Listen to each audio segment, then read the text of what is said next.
My friends, welcome back to the channel Ashish sir. आज के इस वीडियो के अंदर हम बात करने वाले chapter number 2 that is functions of management 12th standard OCM का, जहां पर हम आज के वीडियो में बात करेंगे प्लानिंग एंड उसके नीड एंड इंपॉर्टेंस की। अब आप सभी स्टूडेंट्स को पता है, इसके पहले के वीडियोस में हमने प्रिंसिपल ऑफ मैनेजमेंट और फंक्शंस ऑफ मैनेजमेंट क्या होता है उसके सारे बेसिक्स लेक्चर्स को हमने कवर किए, कॉन्सेप्ट को हमने क्लियर किया हुआ है। तो आज हम लोग प्लानिंग को पूरे डिटेल में देखने वाले हैं। अब आप सभी को मैं बता दूं, ये वर्ड आपने पहली बार तो सुना नहीं होगा, ये गारंटी है। आप घर चला रहे हो उसमें भी प्लानिंग लगेगा, आप पिकनिक प्लान कर रहे हो उसमें भी प्लानिंग लगेगा, आप शादी की प्लानिंग कर रहे हो तो भी प्लानिंग, यानी आप जिंदगी को प्लान करो प्लानिंग। ये वर्ड जो है ना वो कभी भी हमसे छूटा हुआ तो नहीं है, हम ये शब्द को अच्छी तरीके से जानते हैं। हमें कहीं घूमने जाना तो भी प्लानिंग लगेगा, हम अपनी लाइफ को प्लान करते हैं, हम अपने वेकेशंस को प्लान करते हैं, हम हमारा डेली रूटीन तो प्लान करते हैं, हम अपनी स्टडी प्लान करते हैं। तो ये वर्ड तो पहली बार हमने नहीं सुना है और हर स्टूडेंट्स को ये पता है कि प्लानिंग होता क्या है। तो प्लानिंग को बट टेक्निकल वर्ड में हमें नहीं पता। प्लानिंग ये पता है कि भाई साहब प्लानिंग के बिना तो जिंदगी में कुछ भी नहीं हो सकता। तो प्लानिंग को टेक्निकल टर्म्स में क्या कहा जाता है वो समझना हमारे लिए बहुत ज्यादा जरूरी है। और अगर ये सारे फंक्शंस ऑफ मैनेजमेंट को आप कनेक्ट कर पाओ ना तो आपको बहुत ज्यादा इजी लगेगा ये functions of management. Planning is the basic functions of management. भाई साहब मैनेजमेंट का सबसे बेसिक फंक्शंस अगर कोई होगा ना तो वो है आपका planning. Every functions of management is based on planning. यानी प्लानिंग के अलावा जब हम organising, controlling, staffing, coordinating, reporting, budgeting, coordinating ये सब की बात करते हैं तो ये सारे के सारे फंक्शंस आपके basic function that is planning के ऊपर डिपेंड होते हैं। It include deciding the things to be done in advance. ये पहले से ही डिसाइड करके रखना कि हमें क्या करना है। हमें 12th का एग्जाम देना है, हमारा 12th का एग्जाम फरवरी में आएगा, हमारे 12th का एग्जाम यूनिट टेस्ट आने वाला है, हमारा सेमेस्टर एग्जाम आने वाला है, तो उसकी प्लानिंग हम पहले से करते हैं। तो कोई भी चीज अगर आपको अचीव करनी है तो उस चीज की प्लानिंग हम पहले से करते हैं। और प्लानिंग का मतलब होता है कि कुछ चीजों को एडवांस में करके रखना और बाद में उन सारी चीजों को सिर्फ एग्जीक्यूशन में लाना। Planning is an intellectual process of logical thinking and rational decision making. मतलब आप प्लानिंग की जब बात करते हो ना तो आपकी लॉजिकल थिंकिंग और रैशनल डिसीजन मेकिंग दोनों एबिलिटीज के ऊपर काम होता है। मतलब it is an intellectual process. आपके दिमाग में आप प्लानिंग करते हो, उस प्लानिंग के तहत आप उसको एग्जीक्यूशन करने की कोशिश करते हो। तो planning is an intellectual process, ये दिमागी तौर पर किया जाने वाला प्रोसेस है। इसमें आपका बोलते हैं ना, हम लोग बोलते हैं माथा फोड़ी हो रही है। माथा फोड़ी मतलब प्लानिंग कर रहे हो, ज्यादा कोई चीजों को प्रॉपर तरीके से सोचना और उस सोच के हिसाब से एग्जीक्यूशन करना प्लानिंग कहलाता है। It focuses on organisation objectives and develops various course of action. Planning organisation के ऑब्जेक्टिव्स के ऊपर फोकस करने में मदद करता है और जितने भी कोर्स ऑफ एक्शंस है उनको डेवलप करने की मदद करता है। इसीलिए designing a proper planning and implementing accordingly is the key to achieving the objectives of the organisation.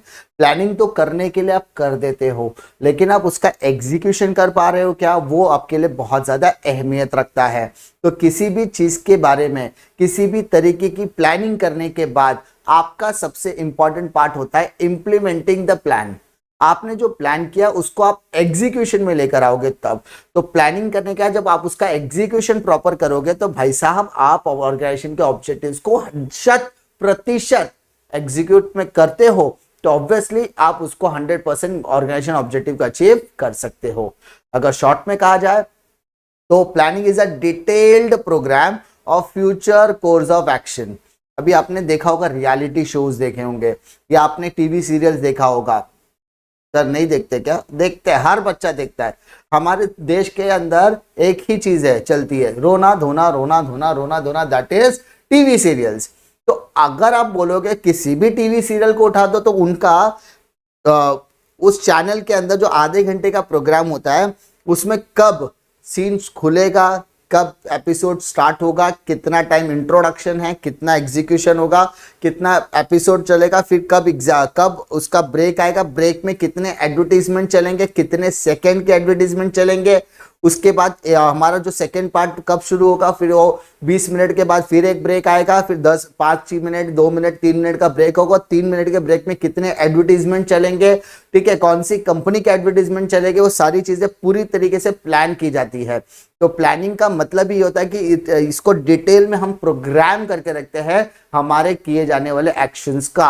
ऐसा नहीं कि रैंडमली कोई भी एडवर्टीजमेंट चलती है, नहीं, उसके लिए भी प्रॉपर प्लानिंग और हर एडवर्टाइजर्स को वो स्लॉट खरीदना पड़ता है।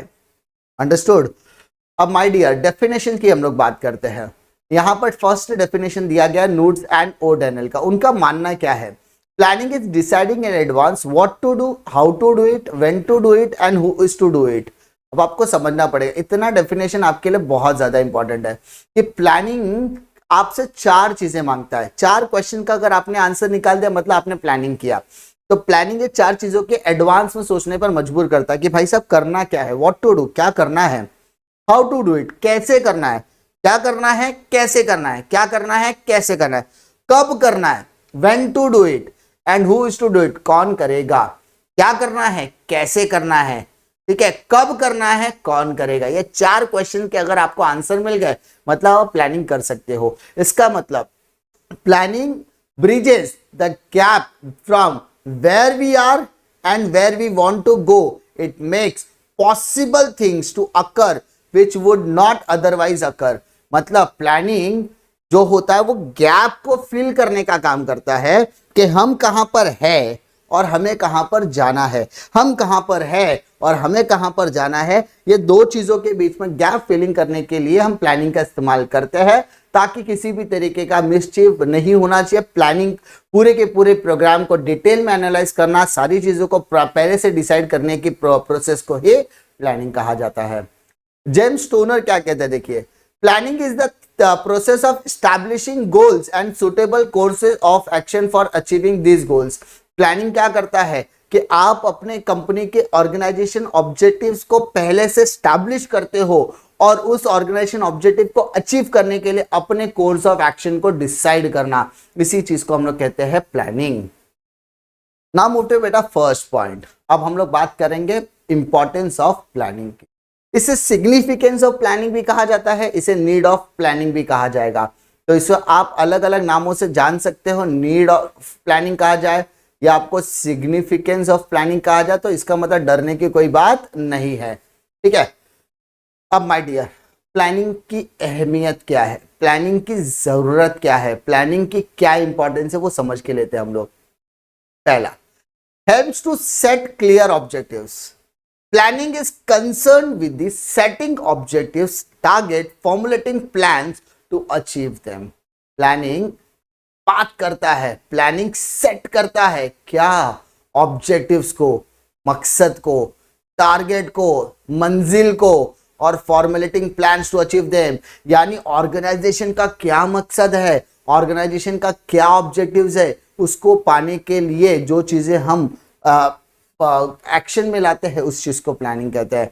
It helps manager to analyse the present condition of the organisation and on that basis he used to identify the ways of attaining the desired position in the future। हम कहां पर है, उस रिसोर्सेस का इस्तेमाल, हम कहां पर है, वो प्रेजेंट को फ्यूचर से कनेक्ट करने के लिए मैनेजर बहुत अहम भूमिका रोल प्ले करता है। वो देखता है कि ऑर्गेनाइजेशन की प्रेजेंट कंडीशन क्या है और ऑर्गेनाइजेशन जो ऑब्जेक्टिव को अचीव करना चाहता है वहां तक पहुंचने के लिए हमें किस रास्ते का इस्तेमाल करना पड़ेगा, वो सारी चीजें मैनेजर ढूंढ कर निकालने की कोशिश करता है। सेकंड पॉइंट कहता है provides path of action, provides path of action, provides path of action, यानी एक्शन क्या होना चाहिए, हमारा रास्ता क्या होना चाहिए। तो planning ensure that the goals और ऑब्जेक्टिव्स आर क्लियरली स्टेटेड, यानी प्लानिंग कहता है कि भाई साहब आप हमसे क्या चीज अचीव करना चाहते हो, गोल्स आप हमसे क्या एक्सपेक्ट करते हो कि हम आपके ऑब्जेक्टिव को पूरा करें, तो सबसे पहले हमको बताओ कि आप क्या चाहते हो। आपने ओम शांति ओम पिक्चर देखा होगा जिसमें शाहरुख खान होता है, दीपिका पादुकोण होती है। तो जब सेकेंड टाइम यानी जब ओम कपूर वाला सीन चालू होता है जहां पर शाहरुख खान का पुनर्जन्म होता है, तो उसके बाद जब उसको याददाश्त आता है कि नहीं भाई साहब मेरे को अब बदला लेने का है, मेरे अंदर बदले की आग भड़क रही है, तो बदले की आग भड़कने के लिए उसे एक दीपिका पादुकोण की जरूरत है। तो वो क्या करता है, ऑडिशंस लेना शुरू करता है और बाद में उसकी मुलाकात सैंडी से होती है जो दीपिका पादुकोण की पुनर्जन्म होती है। अब उससे वो परफॉर्म तो करवा रहे हैं लेकिन वो उतनी सीरियसनेस के साथ नहीं कर रही है। रीजन इज दैट ओम का क्या मकसद है, यानी शाहरुख खान का क्या मकसद है वो उसे नहीं पता। तो जब तक उसके ऑब्जेक्टिव को वो बताएगी नहीं, मतलब जब तक शाहरुख खान श्रेयस तल पड़े वो अपने मकसद को बताएंगे नहीं, दीपिका पादुकोण को, सैंडी को बताएंगे नहीं, तब तक वो सीरियसनेस उसके अंदर नहीं आई थी। तो वही चीज है कि अगर आप हमसे क्या करवाना चाहते हो वो पहले हमें बताओ तो सही। किसी भी फिल्म का डायरेक्टर अब एक्शन करते समय एक्टर से क्या चाहता है पहले वो डायरेक्टर बताएगा, तब उसके अकॉर्डिंगली एक्टर परफॉर्म करने की कोशिश करता है। तो डायरेक्टर का काम ही होता है कि भाई साहब पहले आप अपने ऑब्जेक्टिव्स को क्लियर करो कि आप क्या करवाना चाहते हो, ठीक है। उसके अकॉर्डिंगली एक्टर अपने आप को प्लान करेगा।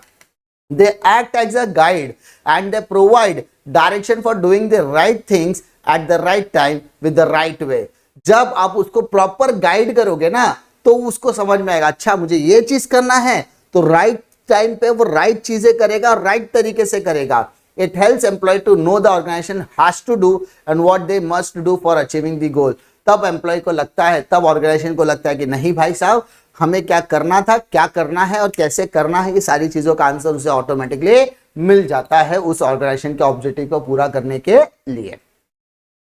Point number 3, planning improves performance. Obviously अगर आपको पहले से पता है कि आपको क्या करना है तो आपको ऑब्वियसली प्लानिंग आपके परफॉर्मेंस को इंप्रूव करता है। द रीजन इज दैट क्योंकि आपको पता है आपको क्या करना है। So it helps manager to improve future performance of the employee by establishing objectives and selecting a course of action. It is beneficial for the organization. Planning leads to efficient working of the employees. Due to proper planning, the employee can work according to the timely guidelines. This improvement in performance result into higher profitability of the organization. मतलब मुझे पता है मुझे क्या करना है, अगर मुझे पता है मुझे क्या करना है, कैसे करना है, कब करना है, तो मैं उसके हिसाब से अपनी मेंटालिटी बनाऊंगा और उस हिसाब से मैं अपनी एफिशिएंसी को इंप्रूव करने की कोशिश करूंगा, एफिशिएंट तरीके से परफॉर्म करने की कोशिश करूंगा। क्योंकि बार बार कह रहा हूं, क्योंकि मुझे पता है मुझे क्या करना है। अगर आप 90% 95% अचीव करना चाहते हो तो आपको ऑब्जेक्टिव पता है कि मुझे क्या करना है। उस ऑब्जेक्टिव को अचीव करने के लिए मुझे किस तरीके से अपने आप को परफॉर्म करना है वो आपको पता है। तो जब आपको पता होता है कि आपको क्या करना है तो आपके परफॉर्मेंस निखर कर आती है, आप एफिशिएंट तरीके से बिहेव करते हो और आपकी एफिशिएंसी भी बढ़ती है। और जब किसी एम्प्लॉय की एफिशिएंसी बढ़ेगी, जब किसी भी तरीके की कंपनी के अंदर मैनेजर प्रॉपर तरीके से उसके प्लान्स को बताएगा, तो माय डियर अगर वर्कर की एफिशिएंसी बढ़ेगी तो कंपनी की प्रॉफिटेबिलिटी भी बढ़ेगी। Fourth, minimise the risk. Planning का क्या कहता है? Planning is based on forecasting technique. It is the process of looking into the future and anticipating the future changes by deciding in advance the task perform to be perform. Planning shows the way to deal with the changes and uncertain event. Changes or risk cannot be eliminated totally, but they can anticipated and they can be tackled with the preventive measures. It minimizes the risk of future uncertainties of the future. मतलब अगर आपने planning की, आपको पता है क्या चीजें करनी है, आपने उसके प्रॉन्स एंड कॉन्स, यानी किसी भी चीज को जब आप प्लान करते हो ना तो उस चीज का आपको प्रॉन्स भी पता है और उस चीज का आपको कॉन्स भी पता है और आपको उसका वर्स्ट सिनेरियो भी पता है। वर्स्ट सिनेरियो तो आप उस चीज के लिए पहले से प्रिपेयर है क्योंकि आपने प्लानिंग किया है। मुझे पता है मैं आज पिकनिक मनाने के लिए जाऊंगा, वाटर किंगडम में मैंने इंक्वायरी किया रिसोर्ट चालू है क्या, उसने बोला हाँ रिसोर्ट चालू है, 10 बजे शुरू होगा, शाम को 6 बजे बंद होगा, लेकिन group of only 5 peoples are allowed. ठीक है, मैंने बोला ठीक है चलते हैं। लेकिन मुझे मालूम है कि अगर ट्रेन मिस हो गई तो, अगर ट्रेन में जाने नहीं मिला तो, अगर बस से ट्रैवल करना पड़ा तो क्या होगा, अगर ओला उबर से मैंने ट्रैवल किया तो मुझे मालूम है कि मेरा वर्स्ट सिनेरियो क्या हो सकता है। तो प्लानिंग कहता है कि अगर आप पहले से प्लान करते हो तो आने वाले टाइम में जो अनसर्टेन इवेंट है ना उससे आप अच्छी तरीके से डील कर सकते हो और उसके अलावा आप प्रिवेंटिव मेजर्स को भी अप्लाई कर सकते हो। ठीक है, next point, planning leads to the optimum utilisation of resources. यानी आपके पास जो रिसोर्सेज है ना उसका प्रॉपर तरीके से यूज करके लो। कैसे?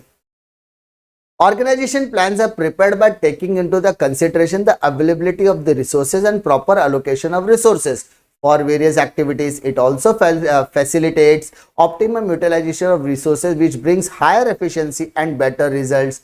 One can avoid wastage of resources by proper planning. मतलब ऑर्गेनाइजेशन को किसी भी तरीके के ऑब्जेक्टिव को अचीव करने के लिए उसके पास जो भी रिसोर्सेज अवेलेबल है, चाहे वो रॉ मटेरियल अरेंज करने की बात हो, चाहे उसके पास ह्यूमन रिसोर्सेस हो, वो अगर उसका प्रॉपर तरीके से इस्तेमाल करता है तो ऑब्वियसली एफिशिएंसी बढ़ेगी, एफिशिएंसी बढ़ती है तो प्रोडक्शन बढ़ेगा, प्रोडक्शन बढ़ेगा तो प्रॉफिटेबिलिटी बढ़ेगी। तो हमें क्या करना है, अगर आप प्रॉपर प्लानिंग करते हो तो आप ऑब्वियसली आप अपने रिसोर्सेस को वेस्टेज होने से बचा सकते हो, क्योंकि आपको पता है, मैंने बार बार कहा, आपको पता है किस तरीके से आपको परफॉर्म करना है। Next, helps in decision making. There are various alternatives in the front of management for achieving the goals. Planning helps the management to select the best alternative by considering all positive and negative outcome of the alternatives. Decisions are taken after selecting best alternative courses of action to achieve a predefined goals. It helps the manager to take the rotational decision. मतलब planning ने आपको सब बता दिया। Planning के अंदर आप alternative देखते हैं, फर्स्ट अल्टरनेटिव, सेकंड, थर्ड, सब अल्टरनेटिव, उसके हर अल्टरनेटिव का prawns and cons, advantage, disadvantage, positive और नेगेटिव साइड सब आपको पता है। तो आपको पता है कि आपका प्री डिफाइंड गोल क्या है, आपको पता है कि आप किस मकसद से आगे बढ़ रहे हो, आपको पता है कि आप डिसीजन लेने के लिए बेस्ट अल्टरनेटिव को इस्तेमाल करने वाले हो। तो आप जो डिसीजन लोगे वो एक ऐसा डिसीजन होगा जिससे आपको फायदा मिलने वाला है, और हर मैनेजर कोशिश करेगा वो बेस्ट अल्टरनेटिव डिसाइड करे और एक वो रैशनल डिसीजन ले जिससे कंपनी को फायदा मिलना चाहिए, ना कि loss. Next point number 7, useful in setting the standards of controlling. Planning set out standard of controlling so the actual performance can be compared with the standard of managers and can find out the deviation, if any, between the actual and standard performance. Such deviation can be bridged by taking the controlling steps. Therefore, planning provides the basis of control. It also important for maintaining discipline at the working place of organization. मतलब controlling क्या कहता है कि हमने आपके लिए कुछ standard set किए हुए हैं। प्लानिंग क्या कहता है कि हमने आपके लिए कुछ स्टैंडर्ड सेट किए हुए हैं और आप किस तरीके से परफॉर्म करें वो आपका एक्चुअल परफॉर्मेंस है। तो प्लानिंग ने आपके लिए स्टैंडर्ड सेट किया हुआ है और आप क्या परफॉर्म करोगे वो एक्चुअल। तो ये दोनों चीजों के बीच में कंपैरिजन करने को हम कहते हैं कंट्रोलिंग। क्लियर? तो प्लानिंग स्टैंडर्ड और एक्चुअल को सेट करने की, तो प्लानिंग जो होता है वो कंट्रोलिंग का एक हिस्सा है या कंट्रोलिंग एक प्लानिंग का हिस्सा, जिसके अंदर हम स्टैंडर्ड परफॉर्मेंस को एक्चुअल परफॉर्मेंस के साथ मेजर करते हैं। अगर मान लो कि मैंने आपको कहा कि एक चैप्टर को पढ़ने के लिए आपको 2 दिन का समय लेना है, तो एक चैप्टर को पढ़ने के लिए आपको 48 घंटे का समय दिया जा रहा है। उस 48 आवर्स में आपको 16 घंटे आपको सोना है, 8-8 घंटे के हिसाब से, तो 32 आवर्स बचे। उस 32 घंटे में आपको 6 क्वेश्चंस करना है, यानी डिवाइडेड बाय 6, तो 1 घंटे आपको एक क्वेश्चन 5 घंटे में करना है ऑन एन एवरेज। आपने वो क्वेश्चन 3 घंटे में कर दिया, एक क्वेश्चन के लिए आपने 3 घंटे में। तो मेरे को बताओ, मैंने आपको कहा था एक क्वेश्चन 5 घंटे में करना है, आपने वो क्वेश्चन 3 घंटे में कर दिया, तो स्टैंडर्ड 5 था, एक्चुअल 3 था, यानी आपका performance as compare to standard अच्छा था। लेकिन अगर आप 5 घंटा कह रहा हो और आपने वो क्वेश्चन 7 घंटे में कर रहे हो, तो 2 घंटा आपने क्या किया, वेस्ट किया। तो एज अ मैनेजर मेरा काम क्या, आपकी एक्टिविटीज को कंट्रोल करना और आपके जो 7 घंटे उसको 5 घंटे यानी स्टैंडर्ड में या स्टैंडर्ड के अंदर लेकर आकर खत्म करना। तो इसी चीज को कहते हैं कंट्रोलिंग। तो प्लानिंग के तहत मैं हर यानी मैनेजर हर जो सबऑर्डिनेट्स है उसके स्टैंडर्ड परफॉर्मेंस को और एक्चुअल परफॉर्मेंस को कंट्रोल करने का काम करता है, और हर एम्प्लॉय से कोशिश करता है कि उसका जो एक्चुअल आउटपुट है वो स्टैंडर्ड आउटपुट के पहले हो जाए या स्टैंडर्ड आउटपुट तक हो जाए, यानी किसी भी तरीके का वेस्टेज ऑफ रिसोर्सेज या वेस्टेज ऑफ ह्यूमन रिसोर्सेज नहीं होना चाहिए। Point number 8, facilitates coordination of all activities. Planning जो है it facilitate the coordination of activities. It reduces overlapping among the activities. All activities of the business are closely linked with each other. which is considered in the process of planning. Sound planning interrelates all the activities and resources of an organization. Thus, various department works as a overall plan and coordination is achieved. यानी planning क्या करता है? Planning मदद करता है coordination के लिए कि भाई तेरे को इसके साथ आपने चक दे इंडिया मूवी देखी रहेगी, है ना, शाहरुख खान की। उसमें वो बताता ना कि प्रीति से रोली, रोली से प्रीति, प्रीति से कोमल, कोमल से प्रीति, प्रीति, ऐसा बताता है ना, वो बता टीम प्लान बताता है। यानी हर एक को किसके साथ कोऑर्डिनेशन करना है, ये प्लानिंग क्या तहत है। वो प्लानिंग कर रहा है कि भाई साहब अगर आप फील्ड पर जाते हो, फील्ड पर जाने के बाद आपको क्या करना है, आपको बॉल अपने पास नहीं रखना है। आप प्रीति रोली को देगी, रोली प्रीति को देगी, प्रीति कोमल को देगी, कोमल प्रीति को देगी, प्रीति रोली को देगी, रोली, ऐसा ये क्या है, एक दूसरे को विद्या, ये सारी चीजें क्या करना, आपस में कोऑर्डिनेशन करना है। तो प्लानिंग कोऑर्डिनेशन की एक इंपॉर्टेंट पहल है, जहां पर आप अपने प्लानिंग के तहत सभी के अंदर कोऑर्डिनेशन लाने की कोशिश करते हो, और यहां पर आप हर फंक्शंस ऑफ मैनेजमेंट को एक दूसरे से इंटर रिलेट कर सकते हो, क्योंकि बिना प्लानिंग के आप कुछ भी नहीं कर सकते। आई होप आपको ये समझ में आया कि कोऑर्डिनेशन के अंदर हम पहले से ही डिसाइड करते हैं कि हमें किसके साथ कब कोऑर्डिनेट करना है। ठीक है, next point, facilitates other management functions. अभी कौन कौन से फैसिलिटेट्स करते हैं देखो। Every organization function towards achieving goals and goal is set up planning stage। यानी गोल, हमारे कंपनी का मकसद क्या होने वाला है, हमारे ऑर्गेनाइजेशन का मकसद क्या होने वाला है, पहले से हम डिसाइड करके रखते हैं। और ये चीजें कब डिसाइड की जाती है, जब हम प्लानिंग करते हैं। Unless the plan is ready, other management functions such as organization, staffing, etc. cannot be undertaken. Thus, planning facilitates all the functions of management। यानी जब तक हमारा ऑर्गेनाइजेशन ऑब्जेक्टिव सेट नहीं होगा, तब तक उसके बारे में हम प्लान कर सकते हैं क्या? नहीं। अगर प्लानिंग ही नहीं है तो किन चीजों को ऑर्गेनाइज करोगे, नहीं पता। किन को कोऑर्डिनेट करोगे, नहीं मालूम। कंट्रोलिंग कर सकते हैं क्या, नहीं कर सकते। स्टाफिंग कर सकते हैं क्या, नहीं कर सकते। यानी प्लानिंग बाकी के सारे फंक्शंस को फैसिलिटी देने का काम करता है कि भाई साहब मैंने प्लानिंग कर दिया, अब आपको इस तरीके से एग्जीक्यूट करना है। अब मेरी प्लानिंग के हिसाब से इन चीजों को ऑर्गेनाइज करना है, मेरी प्लानिंग के हिसाब से मैं ये काम इसको देना चाहता हूँ, मैं स्टाफिंग करना चाहता हूँ। तो यानी प्लानिंग किसी भी अदर फंक्शंस ऑफ मैनेजमेंट का एक बेस है, जिसके बेसिस पर सारी फैसिलिटीज, सारे के सारे मैनेजमेंट फंक्शंस परफॉर्म करते हैं।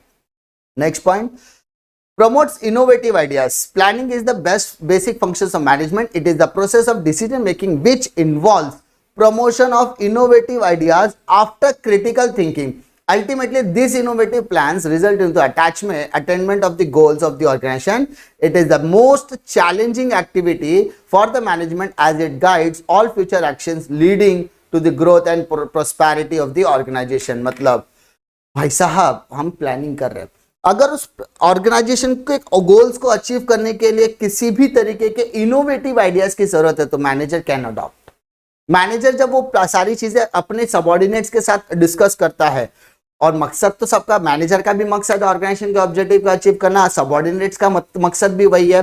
तो अगर प्लानिंग करने के और प्लानिंग समझाने के टाइम पर उस ऑब्जेक्टिव को अचीव करने के लिए किसी के मन में कोई आइडिया आया है तो यस दे कैन अडॉप्ट, क्योंकि हमारा काम यही है कि अगर ऑर्गेनाइजेशन के ऑब्जेक्टिव को अचीव करने के लिए, ऑर्गेनाइजेशन के मकसद को अचीव करने के लिए, ऑर्गेनाइजेशन में प्रॉफिटेबिलिटी अचीव करने के लिए अगर किसी के पास किसी भी तरीके का नया आइडिया है, इनोवेटिव आइडियाज है, तो हमें उससे प्रमोट करना है, क्योंकि हम सबका मकसद एक ही है कि हमें ऑर्गेनाइजेशन के ऑब्जेक्टिव को अचीव करना है। इसीलिए सारे फ्यूचर एक्शंस को हम क्या करते हैं, बोलते हैं ना, कोऑर्डिनेट करने का काम करते हैं, क्योंकि हम सबका मानना एक ही है, बिजनेस का growth is very very important. ठीक है, ऑर्गेनाइजेशन का ग्रोथ बहुत ज्यादा इंपॉर्टेंट होता है। अंडरस्टूड? तो आई होप आपको समझ में आ गया होगा फंक्शंस ऑफ मैनेजमेंट के अंदर प्लानिंग का क्या अहमियत रहता है। प्लानिंग हमें बताता है कि माय डियर, हम जिंदगी के कोई भी राह पे चले, चाहे ऑर्गेनाइजेशन की लाइफ की बात करें या इंडिविजुअल की लाइफ की बात करें, हर चीज पर प्लानिंग अपना इंपॉर्टेंट रोल प्ले करता है। जो फ्यूचर होता है ना, वो हमारे बिजनेस एनवायरनमेंट के, अभी ऑब्वियसली बिजनेस ऑर्गेनाइजेशन का जो फ्यूचर है वो हमेशा चेंज होता रहेगा। किसी ने नहीं सोचा रहेगा ये पैंडेमिक का सिचुएशन आएगा, हमारा बिजनेस बंद होने की कगार पर आ जाएगा। किसी ने नहीं सोचा होगा कि सैनिटाइजर, जो अभी आपको पता होगा पैंडेमिक जब शुरू हुआ था तो सैनिटाइजर वो बोलते हैं ना, साम्राज्य का वो राजा था जिसकी कोई औकात नहीं थी ठीक है। सैनिटाइजर साम्राज्य का वो राजा था जिसकी कोई औकात नहीं थी और रातों रात वो सैनिटाइजर आज महाराजा बन गया, जिसकी जरूरत की वजह से लोग जा रहे थे 800 रुपए, 1200, 1500, 3000, 10,000 रुपए तक का भी उन्होंने सैनिटाइजर ब्लैक में खरीदा, क्योंकि उसकी वो वैल्यूज बढ़ गई है।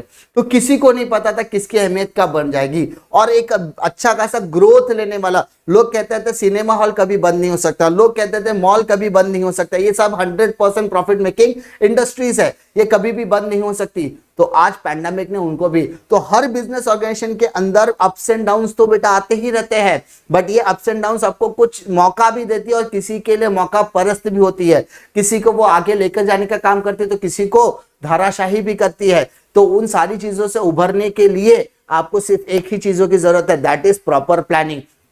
आपको अगर प्लानिंग अपने प्रॉपर तरीके से की है, रिस्क और अनसर्टेनिटीज तो अगर आपने प्लानिंग प्रॉपर की है अपने, तो आप अपने रिस्क को मिनिमाइज कर सकते हो, क्योंकि हमारा प्लानिंग का मकसद सिर्फ 3 है, that is survival, growth and success. Survival, growth and success. जो बंदा, जो बिजनेस सर्वाइव कर रहा है इस पैंडेमिक में, वो आगे जाके ग्रोथ करेगा ही करेगा और सक्सेस उसे मिलने ही वाली है। उम्मीद करता हूं कि प्लानिंग में आपको कोई भी दिक्कत नहीं आएगी।